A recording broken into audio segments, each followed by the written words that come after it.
On this episode of the podcast, I have with me Laku Adedoyin. He is the CTO of Cancer IQ. We're going to be talking about how do you communicate the why of engineering work. I know a lot of times engineers are focused on driving and shipping code out, but a lot of times we need to really look at how do you align engineering work to broader company goals, translating that down to the daily motivation. And also, as we always kind of touch on, is you got to explain technical debt to the broader organization. That seems to crop up on a lot of episodes, but we're going to get Laku's point of view. And hey, Laku, I'm super excited for you to be on. Thanks. Thank you, Amir, and it's a pleasure being here. And my name is Laku Adedoyin. I'm the CTO at Cancer IQ, and our mission is to help end cancer as we know it. And this is a software-focused podcast. So as you can guess, I'm not a pharmaceutical company. I'm not part of a pharmaceutical company or research lab. Basically, what the Cancer IQ platform does, it enables medical practitioners and physicians to accurately collect data and identify risk for individuals and give individuals information to act on that risk. Because as we know, the sooner you get any information related to cancer, the sooner you can act on it. Absolutely. I mean, it's a great company mission. And I guess, this ties in a good segue to the topic of the why of engineering work. And as I kind of said at the top of the show, engineers drive a lot and ship code. That's their job. But the why behind it, I hear more and more. Everyone likes to, have a vested interest, have a broader understanding, be a part of the mission. Obviously, Cancer IQ's got a great mission, and that's an easy one to kind of convey. But still, obviously, a lot of work goes into it. And once you're in the day-to-day and you're actually coding on a daily basis, losing your focus and the why behind it does shift. But when you look at the why of engineering work and, talking about aligning to the broader company goals, I guess, what do you see in terms of your job in helping your team understand that? Maybe let's talk about your role and how that works first. So, as you said, at Cancer IQ, it's a softball exercise because that mission is something that everybody can relate to. We're only so many degrees of separation away from somebody that's either impacted or whatnot with respect to cancer. So, but, taking that mission and say, almost at a daily basis to kind of relating that to what you're doing as an engineer, what you're shipping, how you're shipping code, and how that code impacts that broader mission is, I guess, key. And I think, if you step down from kind of the mission of a company, and it's always one form of changing the world, right? We kind of know that, and whether you're actually doing that or not is a different question. But typically, an organization would have some sort of revenue goal, and that one is a little bit difficult to kind of translate into engineering terms. What is more accessible is our goals that are related to the customer. I think one of the facets of, I think, engineers that I work with is engineers like to build things that are used by people, not things that just go into a black hole. A long time ago, there was the concept of vaporware. And I think, maybe 30% of all software was vaporware. But after the SaaS revolution, where you continually had to, engage the customer and continually reaffirm the customer's commitment because they could easily switch platforms, it is much easier to see that direct impact. And I think the smile on the customer face from a qualitative perspective is one of those things that needs to be transmitted to the engineering team. And you do that like with, objective measures like, NPS, and track NPS as related to, for example, your code releases and see how that is impacted. One of the more powerful tools as well is this qualitative kind of anecdotes, but from the customer, right? This is where the partnership with the customer success organization is key so that they can actually transfer that information to engineering. And as the CTO, I'm that conduit, right? I'm constantly watching for, the customer interactions with the customer success team and seeing if there's anything to highlight there, good, sometimes bad, but hopefully good. And then I could then I'll give it to my team and then present it to my team or have the customer success team present to my team and say, hey, this customer was extremely satisfied. And I think that that's one of the common denominators for all kind of software systems, right? You have a customer, you have a user, you have somebody that gets value from it. And me, kind of an engineering leadership and kind of engineering leaders are, in my mind, need to be able to connect the dots from other organizations and then express that to the engineers and say, look, this is what you did, 2 sprints ago. This is what you did in the last quarter of the roadmap.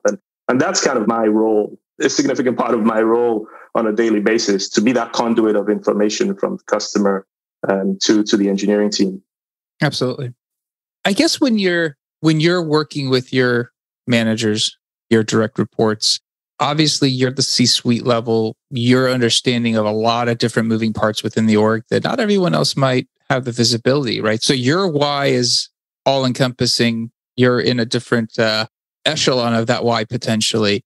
And maybe you're not. And you can answer the question based on how you see fit. But when you're working with your direct reports, obviously everyone wants to know where the, cancer IQ, obviously you're trying to solve cancer. That's the easy one. But then the next level down, there's phases, there's roadmaps that the company has. And then obviously your team has to stay focused on the near term to achieve those goals.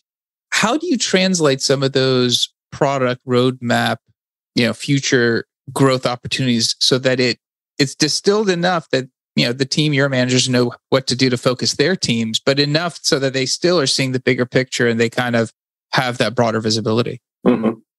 Well, first off, I think revenue and financial metrics are very bad. In everything. That's a lag indicator. It's a worse indicator.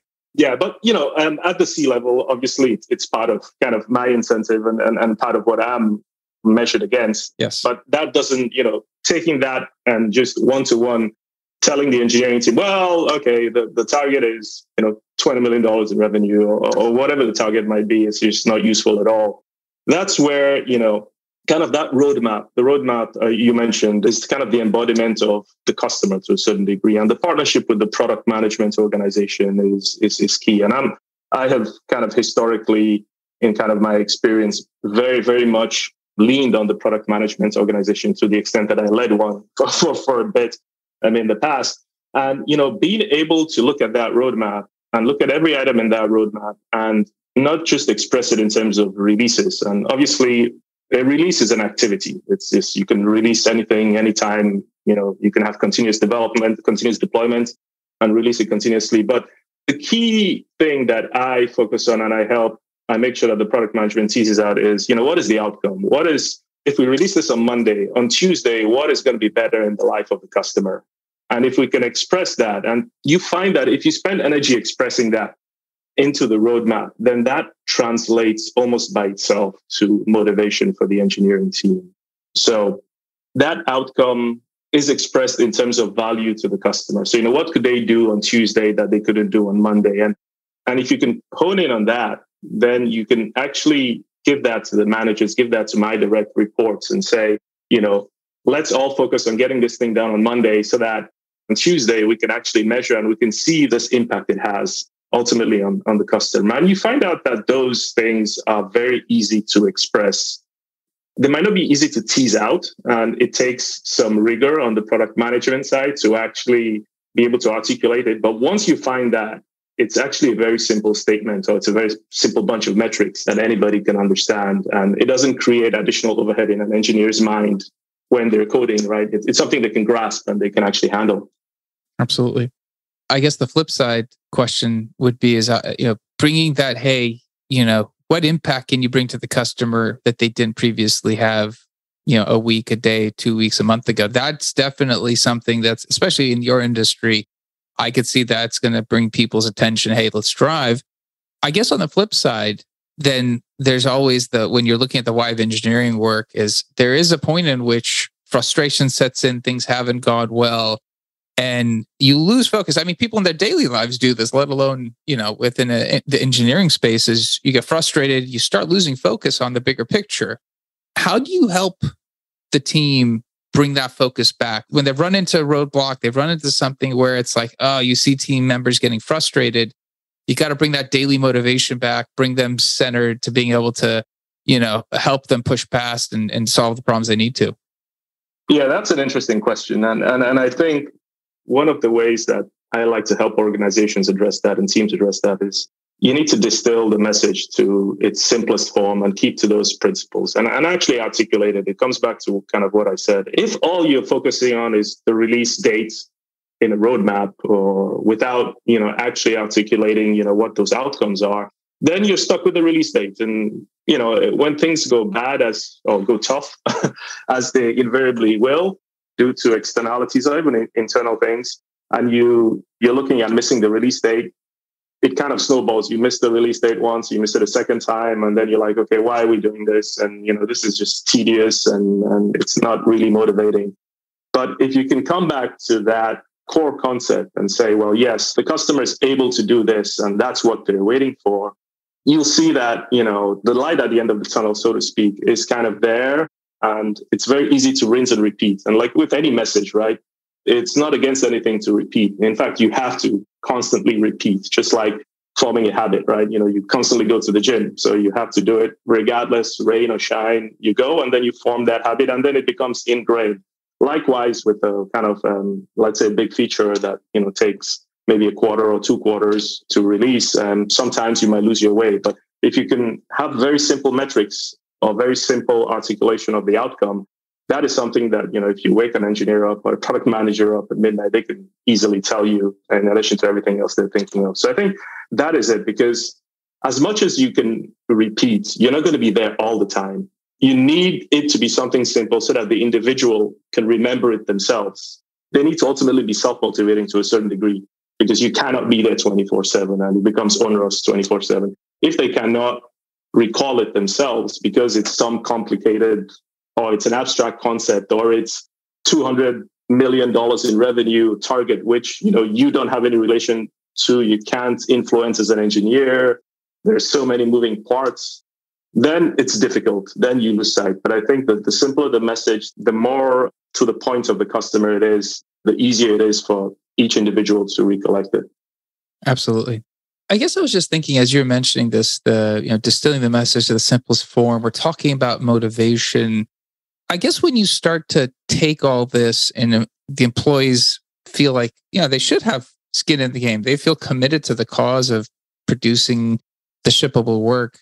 How much do these important steps factor into employee retention, right? If, do you see, I guess the question I'm going to ask is, do you see if somebody really understands the company's mission on the broadest form, it's not just release date, it's not just driving code. I mean, that to me, if you can pull that off, your employee retention is definitely going to be higher than otherwise. It has an impact, I'm sure. And, I think it's very difficult to run an A/B experiment on this. I mean, intuitively, it kind of makes sense, right? And there are many other things that impact kind of employee retention. I think, if nothing else, it is definitely something that will not detract or that will not cause kind of turnover. I mean, it's either it's neutral or it's net positive, right? At the end of the day, in relation to all the other factors. So I think you're right in that. And, I think it makes for a more kind of healthy organization in general, not just engineering teams. Yeah, it's funny because I think this is the art in the engineering management layer. There's very little science in this topic because people's emotions. But I talked to a lot of people who, when they change jobs, part of it is they simply just can't see. They're so deep within the daily rut that they forgot even why they joined a company. And I think, the why of engineering work, as you've kind of distilled it, I think the clearer that message gets for an employee, I think it's easier for them to go back to it. And I think, unfortunately, when you said using release dates as motivation, I think that drum can wear thin very quickly. No one gets up in the morning saying this arbitrary date is missed. What about it? Yeah, you're absolutely right. And I think it's actually, for software organizations, it's a broader question, not just engineering. I mean, every person in that organization needs to have that level of understanding because, arguably for a product and technology company like TransferIQ and others, the software IP is the most important, part of the company. So yes, you want to ensure that the engineering team is absolutely and kind of motivated and absolutely understands the mission and the goalpost. But that applies to everybody else. Unless you are a very, very small startup, you invariably have a customer success team. You might have a product management team and a sales team, hopefully.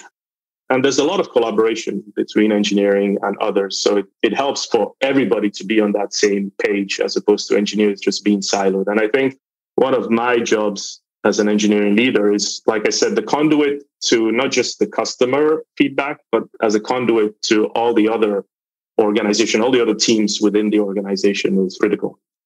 I think it's interesting, obviously, being able to quarterback all those different views and channel it into engineering to keep them focused is quite a job. I'm sure it keeps you busy constantly. And I used to be in the engineering world. I'm in the recruiting world now. I have a kind of this weird relationship between the two I straddle. And sometimes when I look at this why of engineering work and I talk to engineering leaders, I'm like, forget your job spec, get the why out, because you want a developer. They can all code. I mean, unless you really have to have 5 years, 4 years ago, everyone can pick it up. But everyone wants to know, well, why should I work there? It's more of the driver than the spec. And a lot of times, that's the hard part for actually when it comes to the talent team, is tying back into how do you convey the why of the work? Because there's a lot of orgs that are trying to hire, and the internal teams, they always want to drive referrals and drive, hey, tell people, but they're not going to do it if they really deep down don't feel that's,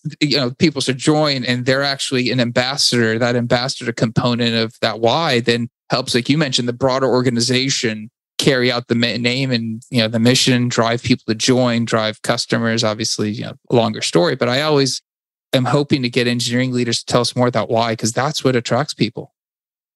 Yeah, I think it's everybody has kind of potentially cool technology, cool frameworks, or whatever. There's, unless you're completely greenfields, there's some level of support involved. In which case, count yourself lucky because you have customers, hey? Mm-hmm. But then layering on top of that, what is the mission of the company? And I said, in Cancer IQ, it's very, very fortunate that, it lends itself to a very easy answer. Okay, our mission is to end cancer. But, I think fundamentally, in the broader sense, you want to make customers, happy. And I don't mean that as, just smiling and joyous and whatnot, but being able to get value and utility from kind of the platform of the software that kind of you're delivering as an engineering team or as a software organization. And if you can kind of hone in on that, then I think that is the key. I mean, it's really, what is going to be different? As simple and as innocuous it might be, what is going to be different on the Tuesday after the Monday release? You don't have to be solving cancer. You don't have to be, maybe solving the flu vaccine or the COVID vaccine or whatnot. I am very particular about healthcare and life sciences. And it could be anything, but if you can phrase it in the customer speak, then you have an audience and, some developers that are aligned with that cause or with that mission that could be motivated or that are more motivated to be in your engineering team. Yeah. Absolutely. I wanted to touch on the one thing that kind of might tie into some of this conversation and just want to get your viewpoint. So obviously there's a roadmap. Engineers have to understand the why. To get to the why, sometimes decisions have to be made to accomplish company goals. And obviously a lot of times, the term technical debt itself has way different meanings to different people, but sometimes you have to, and I hate the term, it's not cutting corners. Technical doesn't have to be writing bad code. It's just decisions that might have shorter term versus longer term ramifications. But the organization has to understand that because, again, we're talking about at the C-level product team, they have their goals. Engineering has to deliver. When you're interacting with the other non-engineering leaders in the company, and you need them to understand the trade-offs that you and your team have to make, how do you handle that conversation? Because that's, you got to distill that to a point where they can be okay or they're on board with, some of those decisions. Yeah. It's a tough one. It's a multifaceted answer. Just an interesting thing that I recently hired a super senior project manager and she calls it not tech debt, she calls it tech love. And I was like, yeah, I'll start using that. Okay, there we go. But I think, fundamentally, like with any audience, right, you have to tailor the message to the audience. So, it's really not a whole lot of value if I'm talking to my peer as a head of sales that, well, we need to upgrade to the latest version of Angular or the latest version of React or the later version of whatever framework X, Y, and Z. It doesn't mean anything kind of to them. It's like, okay, well, great. You're telling me that, but I have no context. So the important thing is translating that into language that they can understand. One of the, money, we talked about revenue earlier in the show. Obviously, money in terms of expense is something that, CFOs understand. How much money this will kind of save us if we kind of streamline, if we simplify kind of the system. In healthcare and life sciences and other regulated industries, compliance is a big topic. So saying, the investment in kind of tech love helps us remain compliant and such that, those IT questionnaires can be filled out more easily, and then it reduces the sales friction. Ultimately, again, that's something that the sales leader can understand and get behind. And then, in terms of the employee hiring and onboarding process and kind of employee churn, it is very important. I don't talk about, let's keep our infrastructure up to date. Like I say, let's keep it up to date because we want to keep on hiring people, right? If you remain on COBOL, for example, then the set of developers that you can hire is very limited at this point in time. And, obviously that's an exaggerated example, but that's the kind of concept. We have to continue investing in ourselves because, we need to stay on top of security. We need to stay on top of hiring and make sure that, we're hiring the best and the brightest that we can afford and that we can get. In some cases, it is direct customer satisfaction. It's direct impact to NPS where, you're, for example, making changes to the application that makes it easier for a customer to achieve whatever they're achieving. So, from a sales perspective, it's net zero because the feature already exists, right? So the sales guy will say, I don't care. It doesn't sell one more deal. But then you say, well, the NPS goes higher. And as we all know, the best salesperson of your software is actually your existing customer. If you can get the customer to sell it for you, then you're golden. Now, that might not be job security for the sales team, but so those are the kinds of things that, I have to do and engineering leaders have to do to be, translate, what we need to do to my peers. And one of the things that I've kind of found also successful is, expressing the engineering bandwidth as essentially a pie chart. And, it's a zero-sum game within that pie chart. And, part of it has to go to roadmap activities. Part of it has to go to customer support. Part of it has to go to what I call infrastructure or tech love, right? And, as an executive team, we agree for a period of time, this is how the pie chart is going to look because, we believe these are the challenges for the company in the upcoming either financial year or quarter or whatnot. And then we track towards that. That is one example of kind of a principle where we say at the highest level, we're going to spend 50% on the roadmap, 20% on customer support, and 30% on tech love. We can agree to that. And then when we get into the minutiae of details, toward the middle of the quarter where, a sales deal is not going as well, and we want to push the organization to do something, we have a reference point and say, well, hey, as a team, we all agreed that the ratio is going to be 50, 20, 30. We can make a conscious decision to change that, but know that there's going to be an impact. If you don't spend on infrastructure, then it's going to bite you subsequent quarters. But essentially, it allows you that simple kind of decision-making matrix to at least go back to refer to something that is outside of the immediate day and now. It's like, okay, yes, we want to sell this deal right now, so let's change something. And if you don't have a reference point, then you will always acquiesce to whatever the conversation is, whatever the topic du jour is. Absolutely. Man, I appreciate you coming on. I think a ton of great content. I think obviously the mission for what you guys are doing is fantastic. And I love the viewpoints. If somebody wants to continue the conversation with you, what's a good way of somebody getting a hold of you? Is it social media? Is there a preferred way? Yeah, I mean, I'm kind of very responsive, so you can find me on LinkedIn. It's very easy. My name is somewhat unique. It's Laku Adedoyin. You can hit me up on LinkedIn or even shoot me a direct email, laku@canceriq.com. Very easy. All right, man. We'll include those in the show notes. Again, thanks for being on. Thanks for sharing. It's been a pleasure having you. Thank you, Amir. Thank you for this opportunity, and have a good day. Absolutely. That's it for this episode. We'll be back again, different guests, different topic. Until then, I always ask for two things. One, if there's a topic you want me to speak to, let me know. I'll do my best to find a guest to do that. And, if you found the podcast useful, share it with somebody else who might. That's how we grow. And I appreciate everyone that shares the podcast weekly. That's been a fantastic thing to watch. But until next time, goodbye.